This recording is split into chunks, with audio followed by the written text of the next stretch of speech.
Bonsoir, on se retrouve aujourd'hui pour un sujet souvent qui fait rigoler. Voilà, parce que des fois le cru ça fait péter, le cru ça peut ballonner.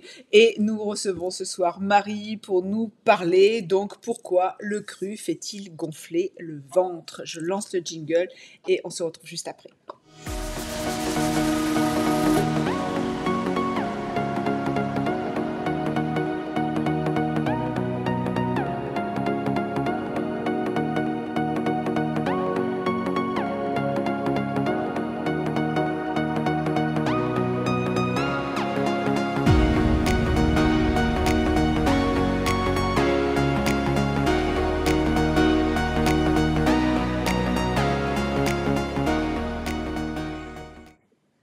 Bonsoir Marie, Bonjour Silou. comment vas-tu? Écoute, ça va très très bien, je te remercie beaucoup. Et toi, comment te sens-tu aujourd'hui? Bah écoute, impeccable aussi. Je me sens bien et puis je suis contente de te retrouver régulièrement sur la chaîne pour parler de sujets qui intéressent beaucoup, beaucoup, beaucoup de monde. Et aujourd'hui, donc, le sujet, c'est pourquoi le cru fait-il gonfler le ventre? Alors, je vais rappeler brièvement que donc tu es coach en nutrition, coach en santé. Comment tu dis le mot qui te va bien? C'est quoi? Ben, il y en a plusieurs, je dirais naturopathie coach, coach en bien-être, coach en santé, coach en alimentation vivante. Voilà, il y a plusieurs termes qui vont très bien. Nous, on s'est rencontrés il y a une dizaine d'années, quand toutes les deux, on a découvert l'alimentation vivante. Chez Et donc Thierry? Hein, aujourd'hui, on s'était rencontrés sur un stage, chez hein, Thierry, en 2013, à un stage, ouais, 11 ans, 11 ans. Ah oui. 11 ans, ouais, c'était en avril 2013. J'habitais encore en Belgique à l'époque. Et c'était un stage dans les Pyrénées, au Mas Belric. Un excellent et merveilleux souvenir. Ah oui, oui, oui, oui, oui. Les années passent, hein, les années passent. Peut-être qu'on se Oui, retrouvera un jour parce que voilà, il y a des petits trucs en préparation. On va peut-être reprendre à faire des vidéos avec Thierry, de refaire des recettes comme à la bonne époque où on s'amusait tous les deux. ah, Ouais, génial. ouais, ouais, ouais, ouais, on en a parlé et on va se programmer ça et on va se refaire des parties de rigolade. Moi Ah, trop maintenant, bien. je veux travailler comme ça. Je veux faire que des choses qui me font plaisir, que des choses voilà qui soient pas des contraintes. Je veux travailler que dans la joie. Je veux même plus que ce soit du travail, tu vois. Voilà. Oui, parce que même en faisant sa passion, il peut y avoir trop de contraintes à un moment Ah donné. Et oui, c'est sûr oui, oui. que choisir ce qui vraiment te met en joie, ben, ça a encore beaucoup plus de belles répercussions, je pense. Et du coup, ben, nous, on a failli se rencontrer il y a pas longtemps parce que tu m'avais dit, mais passe à la maison. Je Oui. rentrais d'un stage où on m'avait demandé au dernier moment. C'était un stage en fait de Jeanne Buckinger, de cure de jus et de cure végétale. Et j'étais dans un hôtel à Lacano en tant que naturopathe et chef pour préparer les jus, les bouillons, les repas pour les différentes cures. Et tu m'as dit, mais passe me voir et tout, t'es pas loin. Mais en fait, j'étais tellement fatiguée par Fatiguée. cette semaine où j'ai passé 10-12 heures en cuisine, en plus dans une cave, et entre 1 et 3 heures dans ma chambre pour gérer mon activité parce que j'étais prévenue au dernier moment que malheureusement on s'est pas vu, mais je pense que c'est partie remise. Donc ça, je veux dire, c'est une prestation aussi que tu proposes, donc de venir faire chef cru sur des stages? Ou c'était J'avais jamais exceptionnel? pensé à la proposer parce que, en fait, voilà, j'ai eu assisté mon ami Paul Guény, qui a le Oui. restaurant Les Beaux Jus, pendant presque 2 ans sur les stages que lui a donnés de cuisine végétale et vivante. Et c'était génial cette collaboration. Après, on ne le fait plus parce que j'ai quitté la Provence, mais j'ai jamais pensé à la proposer comme prestation, c'est venu à moi. D'accord. Et du coup, comme c'était pas tellement loin de chez moi, c'était à moins de 3 heures de route, c'est vrai que ça m'a beaucoup plu et je trouvais génial de pouvoir rencontrer les gens, d'être dans quelque chose de plus présentiel. Oui. Après, je crois que si un beau projet se dessine, je serais enthousiaste, mais c'est pas quelque chose que je cherche à faire régulièrement. C'est un peu tombé à moi comme ça par une amie qui me l'a proposé parce qu'on l'a proposé Ouais. d'abord à elle, puis elle ne pouvait pas. Elle m'a dit, elle s'est demandé qui pouvait le faire. Elle a pensé à moi directement. Ça m'est tombé dessus, mais je l'ai pas cherché. Ok. Bien. Et Voilà. Oui, pour me vas-y. présenter, donc voilà, j'ai 44 ans hein, déjà. Moi, je suis belge depuis 10 ans en France, au bord de l'océan Atlantique, et j'accompagne les gens pour rééquilibrer leur alimentation et toute leur hygiène de vie en individuel. Et donc voilà, c'est quelque chose qui me passionne depuis une dizaine d'années, et j'aime beaucoup pouvoir voir le bien-être et la santé de manière holistique, c'est-à-dire on va pas juste s'occuper de ce qui se passe dans l'assiette, mais vraiment aussi de Mhm. l'hygiène de vie, c'est-à-dire le sommeil, le stress, l'activité physique, tous les paramètres qui font finalement partie de notre équilibre. Super. Merci Marie. Donc le sujet aujourd'hui, pourquoi le cru fait-il gonfler le ventre? Eh bien, je te laisse la parole. N'hésitez pas, hein, donc je l'ai pas dit, pensez à liker, partager et commenter la vidéo. Et n'hésitez pas à poser des questions sous la vidéo, que ce soit Marie ou moi, nous répondons à tout le monde. Vas-y Marie. Oui, écoute, il y a deux raisons qui peuvent faire que le cru peut faire gonfler. C'est-à-dire que c'est pas forcément que le cru va faire gonfler tout le monde, c'est que le cru peut faire gonfler, surtout en début de transition alimentaire. La première raison, et la principale, même si l'autre est très importante aussi, c'est que quand une personne a mangé beaucoup plus conventionnel, beaucoup plus classique tout au long de sa vie, eh bien au démarrage de la transition alimentaire, il faut savoir que chez toute personne, il va y avoir entre, c'est pas du tout glamour, mais c'est important de le savoir, entre 3 et 7 kilos de matière fécale dans le côlon. Oui. Au fur et à mesure des années, ces matières fécales, elles sèchent, elles s'incrustent dans des petits replis et elles sont stockées par le corps. Et comme l'alimentation classique est plutôt cuite, plutôt raffinée, plutôt industrielle, quand quelque chose est cuit, il y a beaucoup moins, enfin il y a quasiment plus la teneur en eau en fait des aliments. Quand une personne se met au cru, il y a toute la teneur en eau de cette alimentation qui vient réhydrater ces matières. Et donc, ça fait gonfler le temps que le corps arrive à les éliminer par le tube digestif aux toilettes via les intestins quand on élimine au quotidien par le transit. Donc, il peut y avoir cette raison-là. Et je dirais que c'est plutôt positif parce que ça veut dire que le corps fait son ménage. Et si c'est ponctuel sur quelques semaines, voilà, le corps se régule. On peut soutenir l'organisme par, de toute façon, en début de transition alimentaire, soit par des hydrothérapies du côlon, soit par des lavements intestinaux. Ouais. Ça aide en fait à venir éliminer ces matières et ensuite à favoriser une meilleure assimilation intestinale, une meilleure digestion, un ventre plus plat et plein d'autres choses. Mais en tout cas, voilà, ça c'est une des raisons. Parce que, petit aparté, mais parfois on parle des besoins en hydratation de l'organisme, puisque le corps est composé à environ 70% d'eau. Et en naturopathie, on explique qu'en fait, quand on met beaucoup de cru dans notre alimentation, que ce cru n'est pas trop transformé non plus, dans le sens pas trop cuisiné, pas trop préparé, pas trop élaboré, et bien pas trop d'épices, pas trop de sel, pas trop d'huile, enfin voilà, du cru assez simple. Il y a une teneur en eau qui est très grande dans les fruits et légumes, et tout ça vient aussi nous hydrater.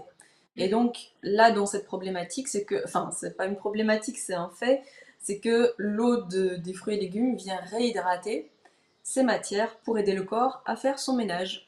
Donc c'est une très bonne chose, mais ça peut paraître surprenant parce que bah, on n'en a pas l'habitude. Oui, oui. Alors moi, je vais, parce que j'aime bien les petites histoires comme ça. Alors c'est pareil, c'est pas glamour comme histoire. Je me souviens le premier stage que j'avais fait. Enfin, et c'était un des premiers stages en France hein, avec Thierry dans les Pyrénées, où donc on est arrivé avec des jus, tout de suite des jus. Puis à l'époque c'était 1 litre, hein, avec du chardon-marie et tout. Et donc Oui, on on s'est avait été chercher le Chardon-Marie dans la Pampa, là, je me rappelle Et encore. donc, on allait évacuer, mais je ne sais pas si tu t'en souviens pas, qu'il y avait la queue au WC, il y avait la queue au WC entre chaque cours de Thierry, il y avait la queue et on faisait littéralement des bouses de vache. Moi, je me souviens avoir bouché les chiottes. Et on se disait, on sortait, moi je me souviens, alors je me souviens plus à qui je disais ça, hein, mais on sortait, on disait non mais c'est pas possible, j'ai fait comme un mammouth quoi. Et c'est ça, on se vidait littéralement. Bon après, c'était les débuts, donc c'était un peu excessif. 1 litre de jus avec du chardon-marie dedans, forcément on faisait des vidanges. De barge, parce que ça m'arrive plus quoi. Je fais plus des vidanges comme ça maintenant que le côlon. Et je pense qu'on a peut-être un petit point de repère aussi qu'on pourrait avoir si par exemple vous mangez des épinards, vous mangez de la betterave, parce que ça reste bien dans les selles, on le retrouve la couleur, de voir combien de temps ça met pour arriver dans les selles. Et moi je sais aujourd'hui que si je mange des épinards à midi, en fait, demain matin, je les ai dans les selles, donc le transit, il n'y a plus de... Alors que, je m'en souviens, hein, parce que c'est des trucs... je pense qu'on est tous un peu comme ça, hein, enfin, on se retourne beaucoup pour voir qu'est-ce qu'on fait caca quand même. Et donc, Bah, c'est intéressant, c'est pour la santé, c'est intéressant de savoir qu'est-ce qu'on voilà. élimine, si on Et élimine suffisamment. je me souviens que avant, ou même quand ma mère me raconte, par exemple, elle me dit, mais moi, quand je mange quelque chose, elle me dit, je le retrouve que 3, 4 jours après dans les toilettes. Donc ça veut dire que tout ce qu'elle mange pendant 3, 4 jours, fait qu'il y a un décalage, il y a un stockage en tout cas, on va dire comme ça, il y a un stockage des sels de plusieurs jours dans le bide, quoi. Et ça, c'est juste pas normal. Et, euh, et c'est vrai qu'une fois que tout ça est régulé, normalement, enfin, on gonfle plus. Moi, j'ai plus le ventre qui gonfle parce que je mange du cru. Oui, moi je l'avais eu un petit peu aussi au tout début. Et bah tiens, le mois dernier, on parlait du jus de céleri, mais souvent le jus de céleri, ça aide énormément aussi à retrouver une meilleure élimination par Oui, les intestins. Donc très important, parce que quand on sait que les intestins sont l'émonctoire principal, c'est-à-dire l'organe qui permet de vider nos toxines entre le monde intérieur et mhm. le monde extérieur de notre corps, c'est extrêmement important en fait d'avoir un bon transit. Et comme l'explique très très très bien Irène Grosjean, je trouve, c'est que quand on observe les petits bébés, tu vois, en fait, ils mangent, ils Il faut dorment, caca. ils éliminent. Et nous, en tant qu'adultes, on devrait, si notre santé était parfaite, éliminer autant que de repas pris dans la journée. Si on mange 2 fois, 2 fois, si on mange 3 fois, 3 fois. En fait, aller aux toilettes 1 fois par jour, c'est vraiment un strict minimum. Minimum, ouais. Et même aller 1 fois par jour, ça reste une toute petite constipation. On ne peut pas dire que la personne est vraiment constipée, mais ça reste quand même une petite constipation parce que ça veut dire que le péristaltisme intestinal ne se fait pas autant de fois que les repas auront été pris dans la journée. Moi, ça, c'est quelque chose que j'ai vraiment remarqué, hein. Si je suis, on va dire, allez, dans les clous, si je fais comme il faut au niveau alimentation, c'est je mange, je vais aux toilettes, je mange, j'y vais 3 fois par jour. Oui, oui, tout à fait. Et d'ailleurs, la réintroduction de certains aliments qui sont moins optimaux pour nous peut faire que ça ralentit très vite le processus. Oui. Mais normalement, voilà, le matin, on se réveille, on y va en fait. On n'a besoin de rien, même pas de boire un verre d'eau et c'est automatique quoi. Alors, oui, on peut parler de ça, je te coupe là, mais qu'est-ce qui ralentit le transit intestinal? Ben, notre mode de vie, voilà, on est tout le temps assis, on est tout le temps stressé, on n'a pas le temps de se retenir, on se retient en fait depuis qu'on est tout petit, ça aussi. À l'école, un gamin qui a envie de faire pipi ou d'aller faire caca, on lui dit t'attendras la récré. Et donc on commence à attendre que ce soit le bon moment, alors que le bon moment, c'est notre corps qui nous dit, ça pousse, Oui, ah tiens, dis, bah oui, oui, moi je me souviens toute petite. En fait, j'ai grandi les 6 premières années de ma vie dans le magasin bio de ma maman, qui était assez précursrice à bon, précurseur à précurseur. l'époque. Et quand j'étais à l'école à 6 ans, je me rappelle très bien qu'une fois ma mère est venue me chercher au tout début, j'étais en larmes parce que j'avais demandé au prof pour aller aux toilettes, il m'avait dit non. Et moi j'étais habituée à y aller quand je devais y aller. Ah En ouais. fait, c'est très mauvais Après, évidemment, c'est difficile à gérer des enfants qui sortent et qui rentrent tout le temps, je veux bien comprendre.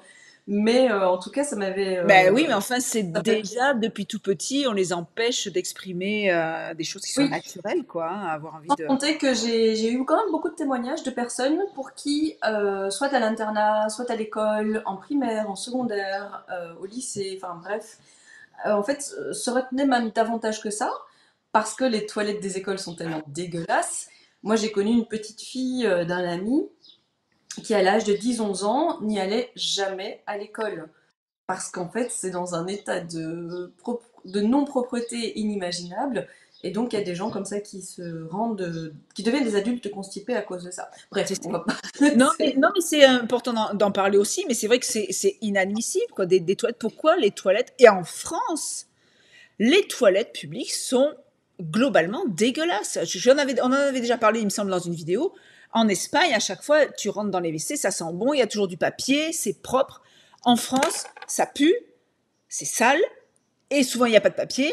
Et quand des fois ils mettent pas les abattants, soi-disant parce qu'on les vole, on leur vole les abattants. Bon, tu me diras, je m'assois pas dans les WC publics, mais quand on était petit, moi je me souviens à l'école, c'est pareil, il y avait pas les abattants. Moi, Mm. j'ai été dans une école où le truc, je sais pas, j'ai souvenir, c'était comme de la pierre. Enfin, c'était même pas en porcelaine. Franchement, t'as pas envie de t'asseoir dessus. Enfin, quand t'es petit, tu sais pas faire en lévitation, tu vois, tu t'assois. Oui, oui, non, les WC, moi je me souviens aussi à l'école, c'était dégueulasse. Ils étaient bouchés aussi. Donc t'arrives, t'as le truc des autres. Je trouve, c'est totalement anormal, totalement anormal. C'est vrai. C'est vrai, c'est un besoin vital.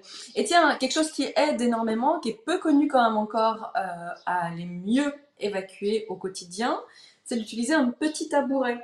Oui, Parce qu'en fait, la oh, bah, position assise, comme on est assis sur une chaise ou sur un tabouret aux toilettes, le corps il est comme ça, comme ça, comme ça. C'est pas du tout la position physiologique. tout Et à fait. donc, quand on a les jambes surélevées par un petit tabouret, ça imite beaucoup mieux la position accroupie. Dans la position accroupie, en fait, le côlon est dans la forme adéquate pour aller éliminer ce qu'il doit éliminer. Voilà, je Donc, partage ça sur pourrait l'écran. En même être temps, tu très vois, en même utile. temps que tu le dis, je partage sur l'écran la position idéale, voilà, avec un angle à 35 degrés. Vous voyez, on relève les jambes avec un petit banc. Moi, il y a des petits bancs dans tous les toilettes à la maison et je ne peux pas m'en passer. C'est clair. Ouais, ouais, c'est très important. Bon, on trouve des trucs comme ça sur Internet. Après, on peut aussi dédier n'importe quel petit objet sur lequel on pourrait poser les pieds. Ce Moi, sera je me parfait. les étais fabriqués. Je me les étais fabriqués. C'est des petits bancs, normalement des petits bancs de méditation. Tu sais, tu peux passer les jambes Mmh. dessous Ah et oui, je je les vois. ai mis dans les WC. En bois, ouais, c'est plutôt Ouais, en joli en bois. plus. Ouais, c'est plus joli. Ouais. Et donc voilà, ça c'est vraiment quelque chose d'important. Et une deuxième raison, c'est que beaucoup de personnes ont le système digestif en état d'inflammation. Bon, en plus, il y a des personnes qui ont des pathologies, il y a des personnes qui ont Crohn, qui ont le syndrome de l'intestin irritable, qui le savent, Ouais. qui le savent pas encore. Mais en tout cas, pourquoi est-ce qu'il y aurait le système digestif dans un tel état d'inflammation? C'est dû à des aliments qui conviennent pas du tout à notre physiologie, qui ont été consommés de manière répétée pendant plusieurs années, et finalement, ben, tout ça, ça irrite, ça irrite, ça irrite, ça irrite, jusqu'à ce que le système digestif se retrouve en état d'inflammation. Et à ce moment-là, comme le cru, alors le cru quelque part se digère mieux puisqu'il y a encore la préservation des enzymes. Les enzymes. Le côté enzymatique de l'alimentation vivante est très mis en avant parce que ces enzymes sont nécessaires à notre processus de digestion. Ils sont tués par la cuisson, ces enzymes. Dans le cru, c'est préservé. Néanmoins, dans le cru, il y a quand même beaucoup plus de fibres. Et ces fibres-là, dans un corps qui fonctionne bien, ne posent aucun problème.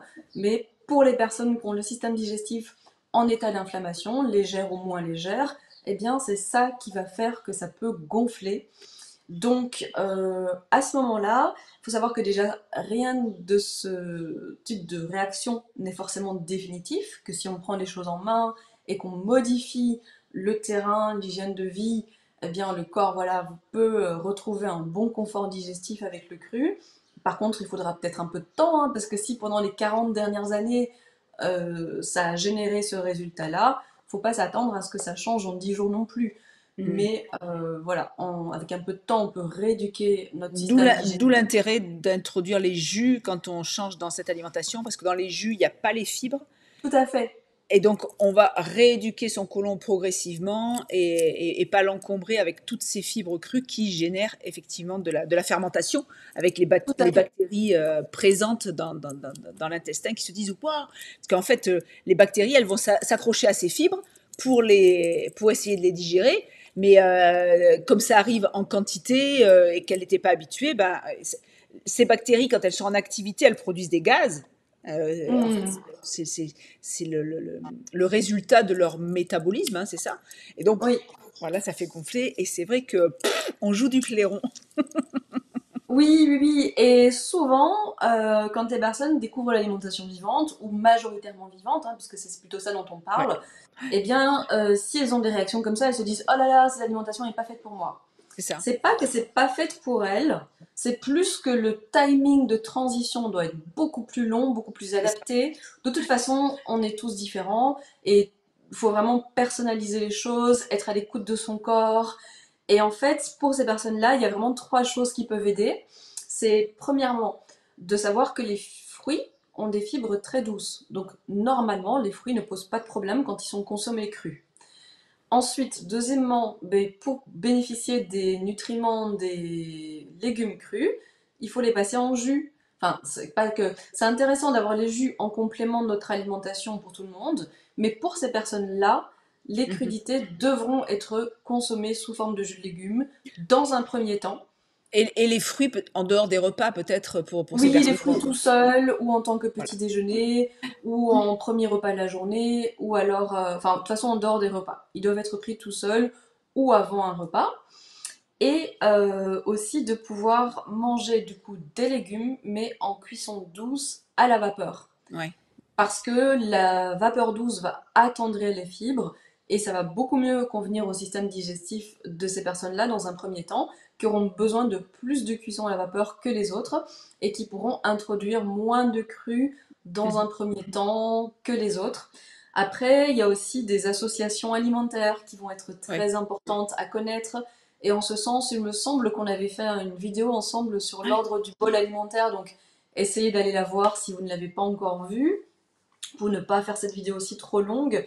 Donc, et il y a aussi des petites choses comme, tu vois, les oléagineux, on va plutôt les tremper pour enlever les inhibiteurs d'enzymes, pour activer la germination. Voilà, si on veut faire des pois chiches, des légumineuses, on va plutôt les faire germer, les faire tremper pour optimiser l'assimilation, la digestion, que l'on les fasse totalement germer ou qu'on Mhm. les fasse tremper pour les cuire au vitaliseur par exemple. Mais donc, en fait, il y a plein de petites choses comme ça à savoir, à connaître pour optimiser la digestion et l'assimilation. Des fois, faire Et attention aussi entre le mélange sucre et gras aussi. voilà, très attention aussi à cette association alimentaire-là. Il y a énormément de petites choses qui peuvent, même quand le système digestif n'est pas en état d'inflammation ou que la personne a un bon transit, finalement, les mauvaises associations alimentaires peuvent aussi générer des gaz et des ballonnements.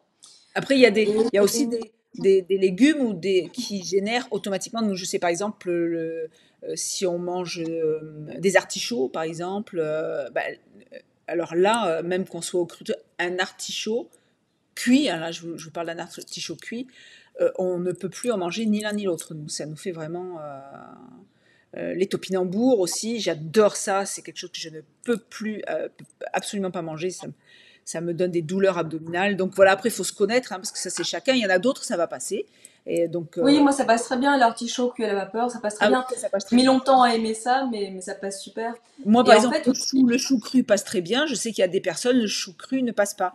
Alors moi j'aime bien aussi parler, il y a la cuisson à la vapeur et puis il y a décrudir aussi à la vapeur. C'est-à-dire oui, tout à fait.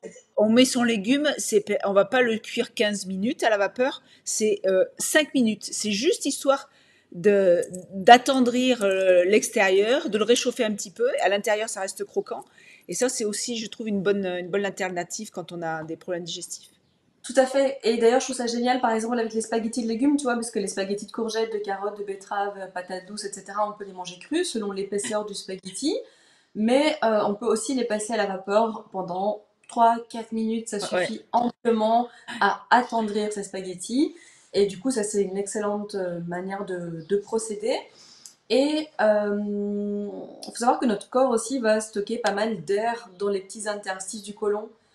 Moi, je me rappelle qu'au tout début de ma transition alimentaire, j'avais fait une hydrothérapie du côlon chez une femme médecin. Ouais. Et elle m'avait dit ah là là, vous avez pas mal d'air. Et je m'en rendais pas du tout compte parce que j'avais pas de gaz, j'avais pas de problème. Mais en D'accord. fait, le corps en stocke déjà de base à l'intérieur chez certaines personnes.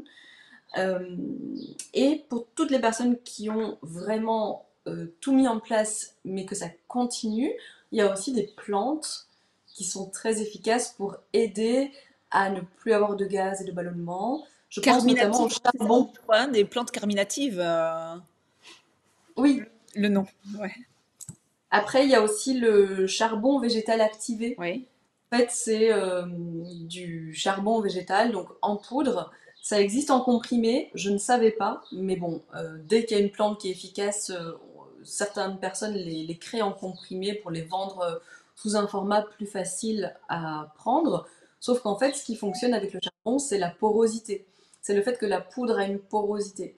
Donc quand on le prend en comprimé, ça fonctionne pas. Ah, J'ai eu beaucoup d'accord. de personnes qui m'ont dit: Ah, le charbon, ben non, ce n'est pas du tout efficace. Je dis: Ah bon, mais comment tu l'as appris? Bah en comprimé. Ah bah, je dis: bah oui, il faut la prendre en poudre en fait. D'accord. C'est Je sûr, savais pas.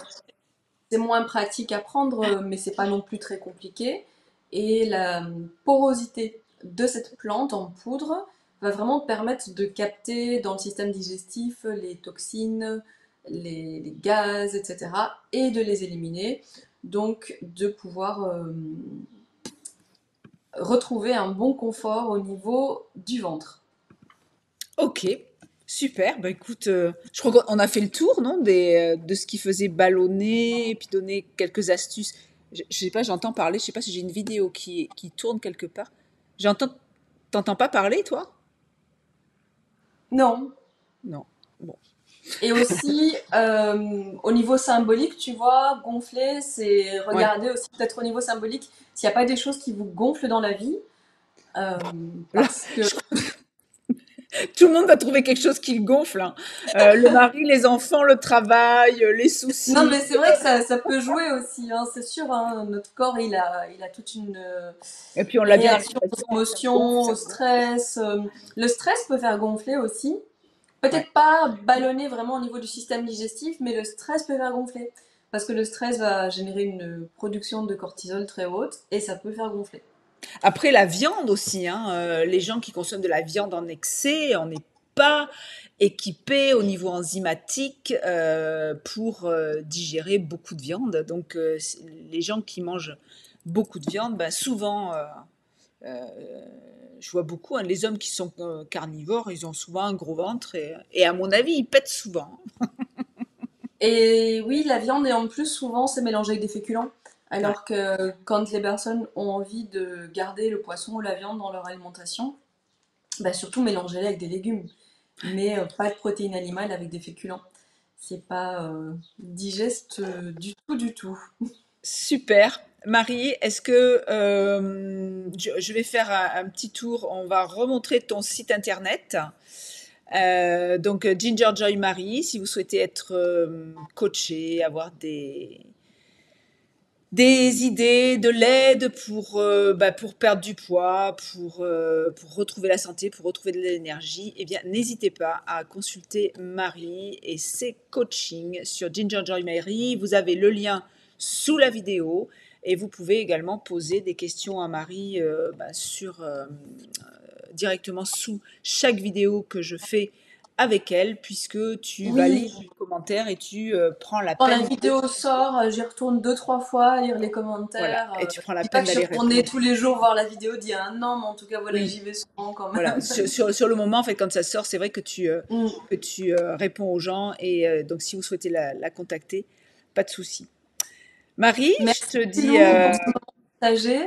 oui. Écoute, on va attaquer l'automne indien, là, hein. Ça va être la bonne période. Moi, j'aime bien aussi cette période. L'eau est encore chaude. Bon, les journées sont plus courtes, mais l'eau est encore chaude et il y a encore de belles journées avant que l'hiver Oui, l'année pointe. passée, par ici, il faisait beau jusqu'au début décembre. Début novembre, l'eau était encore très très bonne, elle avait bien chauffé l'été. Et il y avait encore des journées plage jusque début novembre. Super.